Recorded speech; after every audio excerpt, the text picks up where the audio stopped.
Hello, everyone, and welcome to another elite episode from the Get Authentic with Marques show. I'm your host, Marques Ogden. On today's episode, we are joined by Mr. Brandon Standley.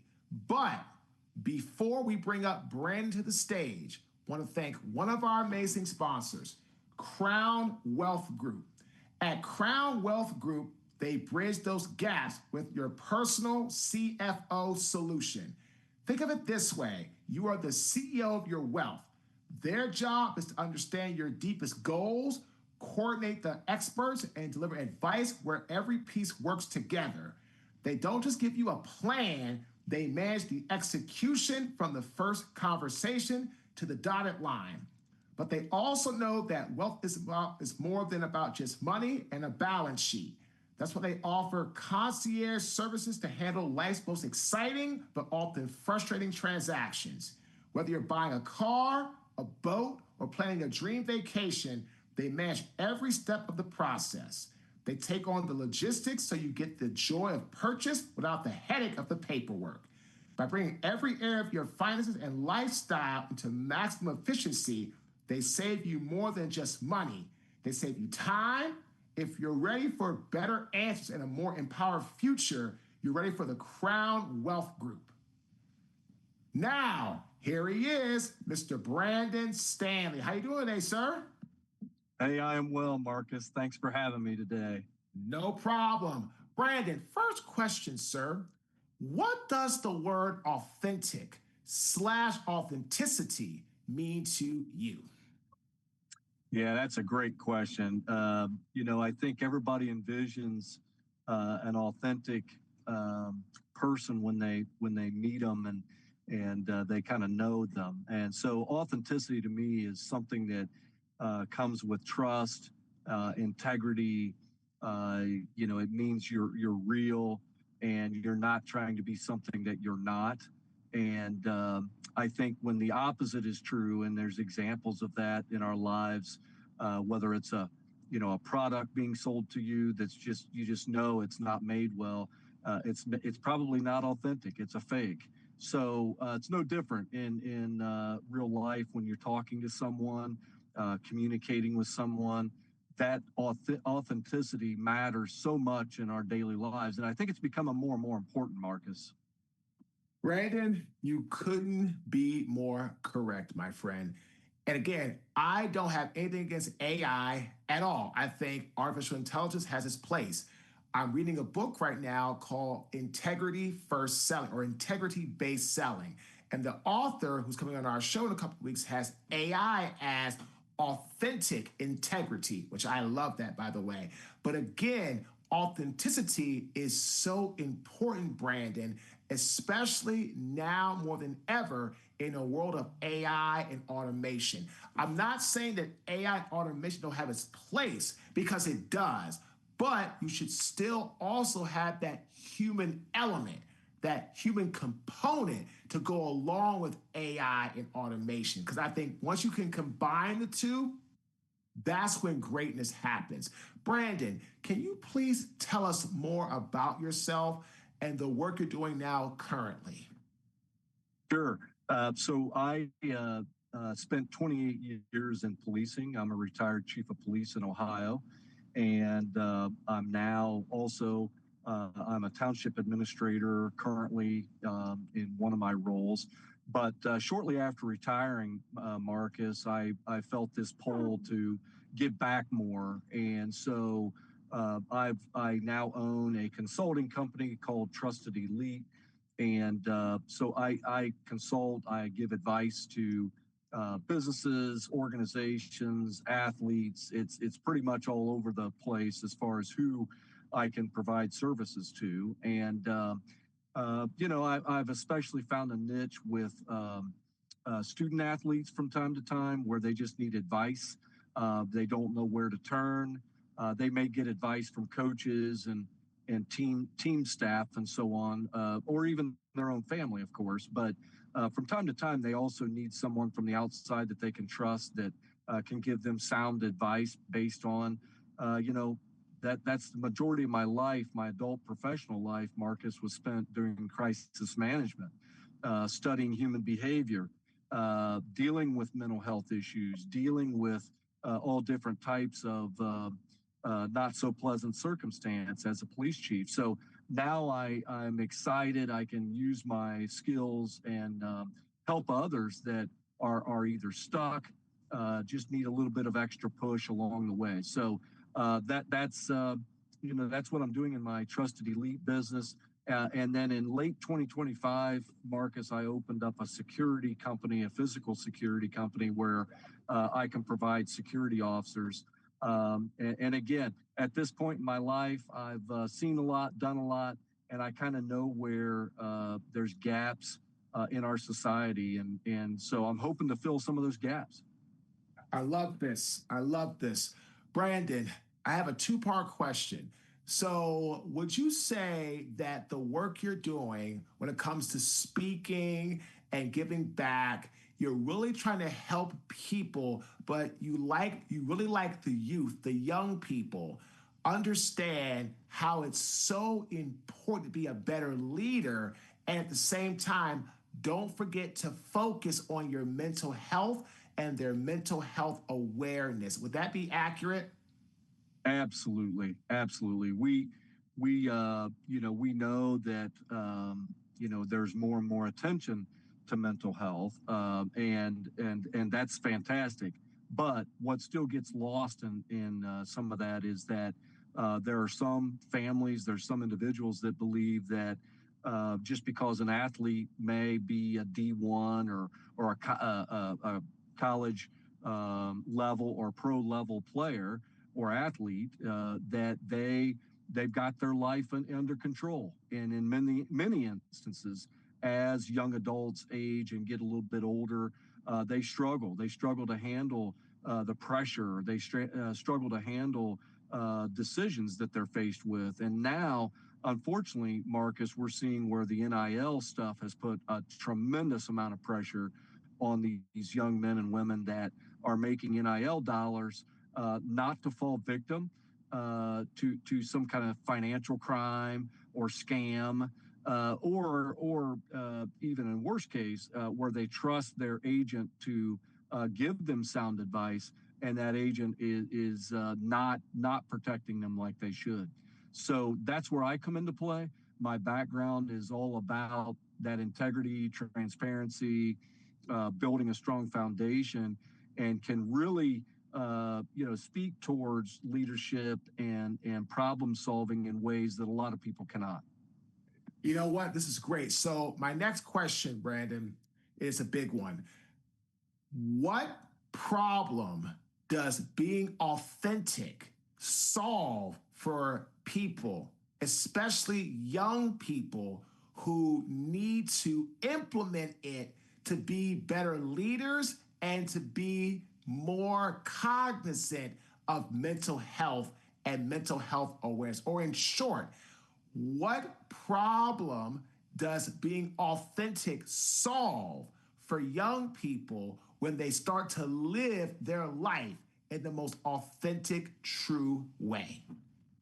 Yeah, that's a phenomenal question. It's powerful because in many, many ways, our society is based on what social media tells us is real.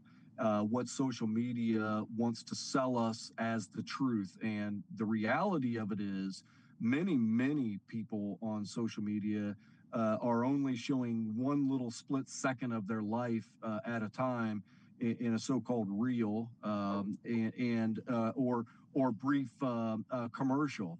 And if you step away from those moments on social media, which a lot of young people do not do very well, they get hung up in comparing themselves to somebody else that they know or some famous person that they may know. And then they end up following them on social media. And so you struggle then at that point to develop what is the threshold for authenticity in your own life when you are constantly striving to be something you're not, or maybe you're better than that person and you're struggling to promote yourself in a way. And so you may go out on unnecessary risk you may go down unnecessary paths in your life that simply promote you in a way that's negative. You may think it's a positive, but in reality, your future bosses or future teams, for that matter, we've seen some of this as well in the social media world, where a pro athlete's trying to change teams, but yet the next team they're trying to jump to has been following them on social media, does not like what they represent. And so therefore, if you pose a risk to those teams, there's no way they're going to recruit you and sign you on a contract. There's just no way. So I think we're in a very suspicious world now, Marcus, and I think it has become, with AI, harder and harder to really define what something is that's authentic, what is real, what's truthful. You can turn on the radio, you can listen to commercials on your radio, and then you can go back to your house and sit for hours and scroll aimlessly through your computer or through your phone.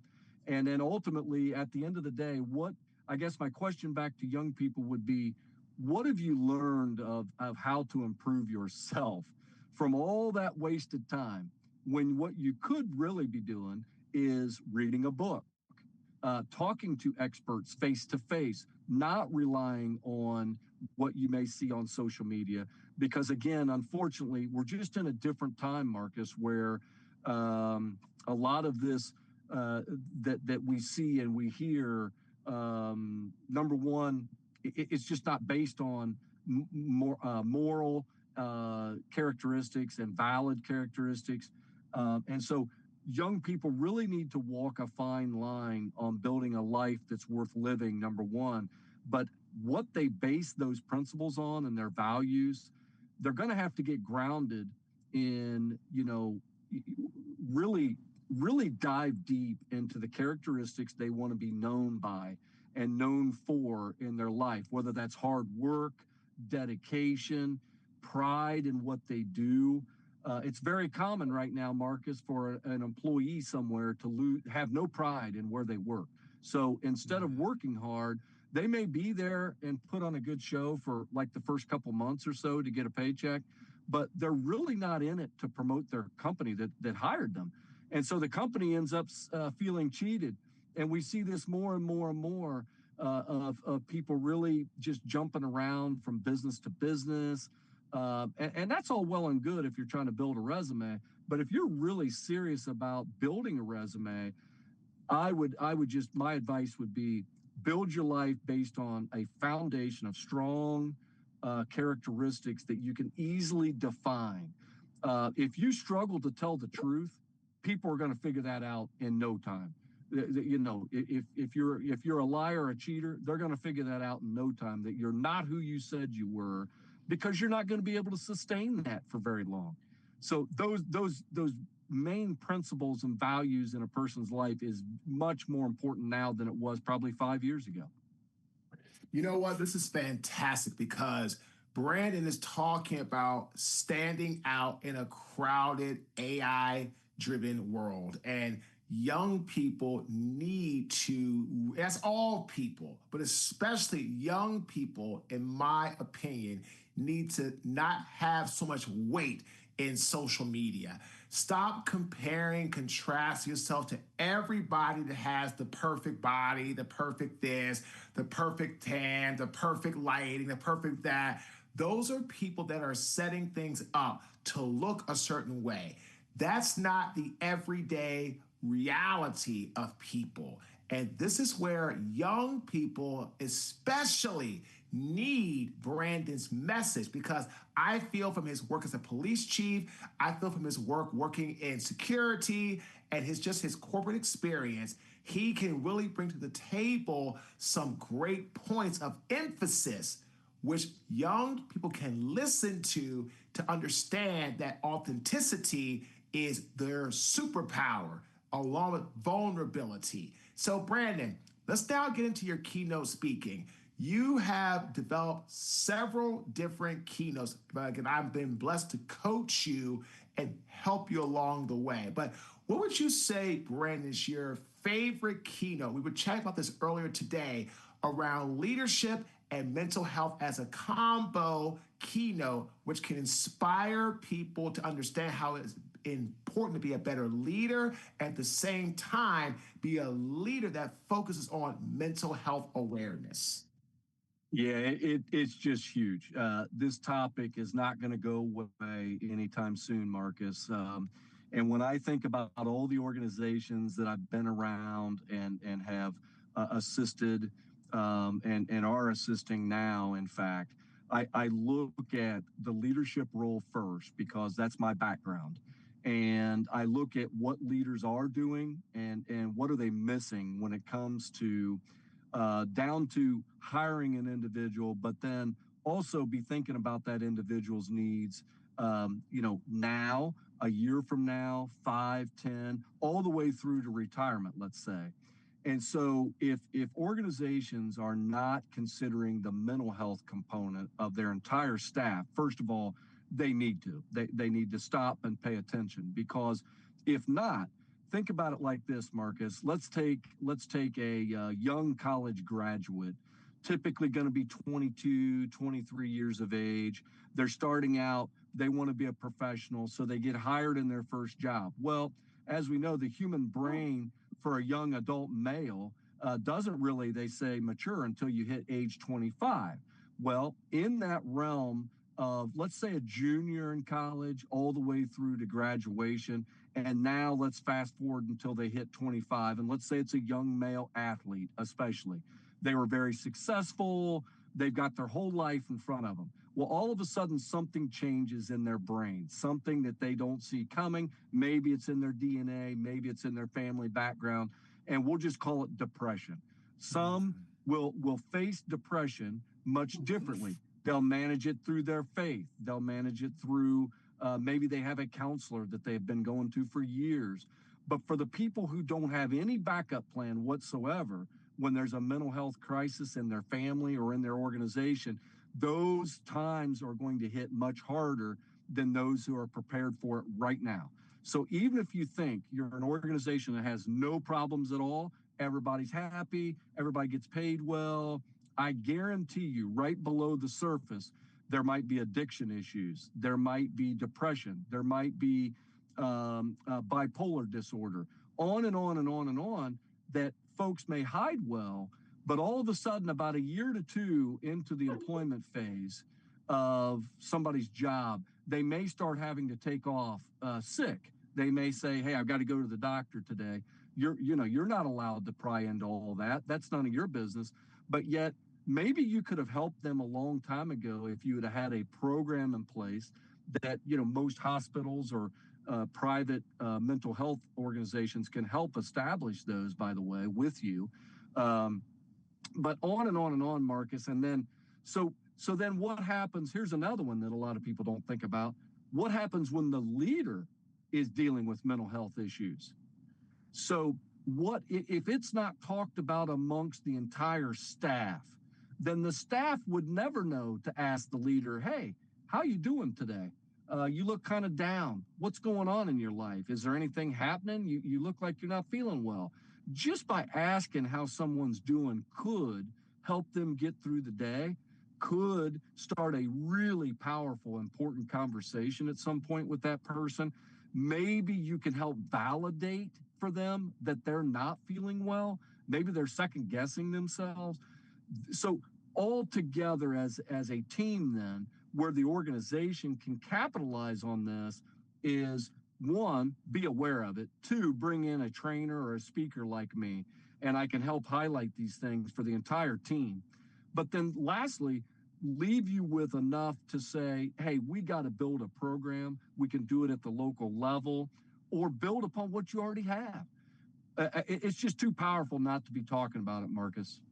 Brandon, I wrote something down. You talk about every organization, no matter how great they think things are, there's always underlining situations, right? It's kind of like the unsaid things at work. As a matter of fact, one of my clients, a great guy named Marcus Phillips, is going to start a podcast talk about unsaid at work. And that's exactly what's going on. Ladies and gentlemen, You need to create a psychologically safe environment for your trusted team members to express themselves without fear of being judged. Yeah. If people Absolutely. feel they're going to be judged, they're not going to speak. They're not going to say anything. And what happens is you get a culture of yes people. And yes people are not the type of people that you want in your organization. Brandon, let me ask you this question. What do you feel is the most important aspect or the most important item, especially for young people, but all people, but especially for young people, to develop what we talk about on our calls, right, Brandon? More attributes than skill sets. And attributes are inside things you can't see, like grit, determination, perseverance, resilience, fire. Skills are external things that you can actually do, like you can type, you can communicate, you can draw. Those are external skills. So my question is, what would you tell people, especially young people, they need to do to have more attributes than skill sets? Yeah, that's great. I think, and what I've always done with my staff now for um, anybody that I've supervised for probably 25 years is uh, do a self-evaluation and be honest. Sometimes that means you're sitting in front of a mirror. Sometimes that means you're just kind of talking to yourself through, and you're just checking yourself. So, like for example, you're not feeling well. So it's easy to say, "Hey, I'm not feeling well." Well, what's that really mean? Have you drilled down on the process of checking your own health? And if you have a sore foot, does that mean you stepped on something this morning? Or does that mean you might have the onset of arthritis or something else that, could be preventative with some exercise? But when you get into, your personal life and getting up every day, even when you're not feeling well and going through it, well, first of all, realize that everybody, I don't care who you are, every single person I know on this planet has bad days. And so then when you're least expecting it, you wake up, everything you thought was going to be okay. Maybe it's a phone call you get that changes everything. Well, are you prepared for bad news? How do you prepare yourself mentally to receive bad news? Well, police officers in my background, we are trained to give bad news, believe it or not. I've unfortunately had the task of knocking on doors, telling people that their loved one was tragically killed in an automobile crash. I've had to do that way too many times. I've been in homes picking up the pieces where tragedy has struck in the home or next door to a loved one, or just so many different scenarios, Marques, that I have in my mental bank. So you grow to teach yourself these things by practice, experience. And so down to a young person, Marques, what I would tell them to do is be prepared to understand that you need to be prepared, first of all, for rejection. If you can't handle the word no, you're really going to struggle in life. You're going to have to understand that not everybody's going to tell you yes, that you're hired. You're going to be told no, in fact, way more than you're going to be told yes in your lifetime. Just please understand that it's not something that means you're a bad person. It just means that somebody might have edged you out a little bit. And in your position, Marques, as a former NFL guy, I'm sure you've experienced, hey, you're not starting today. Somebody else is starting today. Sure. So the way I would coach that would be, hey, you got to have a backup plan somewhere. So no one wants to be a bench warmer. You want to be in it. That's what you're ready to do. You've earned it. Well, somebody may be stronger or faster than you. So be prepared for the answer no. Also be prepared to put in the work. A lot of young folks I see nowadays, they want something handed to them on a platter without ever doing the hard work. Sorry, I'm looking for somebody that can do the work, that's talented, that can get their hands dirty, prepared to go the extra mile when everybody else is standing in line saying, hey, gimme, gimme. No, I would rather go to the person who's earned it, not the person who thinks they deserve it. It's the person who's earned it. So having some thick skin is part of a part of life, Marques, and I think that's a big attribute. Love it. Brandon, great interview. How can people get in touch with you if they'd like to book you for a keynote? Yeah, absolutely. I've got a website. It's www.trustedelite.net. Again, that's www.trustedelite.net, all one word, or by phone. People can call me. I do the best I can to return calls quickly. That's 937-935-6149. And happy to talk and happy to book. And I'm already booking out for the rest of the year, Marques, right now. So now's the time. Love it. Ladies and gentlemen, reach out to Brandon and connect with him. We want to thank Crown Wealth Group for sponsoring this episode and the authentic tip of this great interview. A great quote by General Dwight D. Eisenhower. The plan was useless. The planning was indispensable. And my quote, your plan needs a plan. Always be ready to have a plan, but understand planning is indispensable and your plan needs a plan. If you have that mentality and mindset, you'll always come out on top. Again, my name is Marques Ogden. I am the host of the Get Authentic with Marques show. Thanks for tuning in. Have a fantastic day.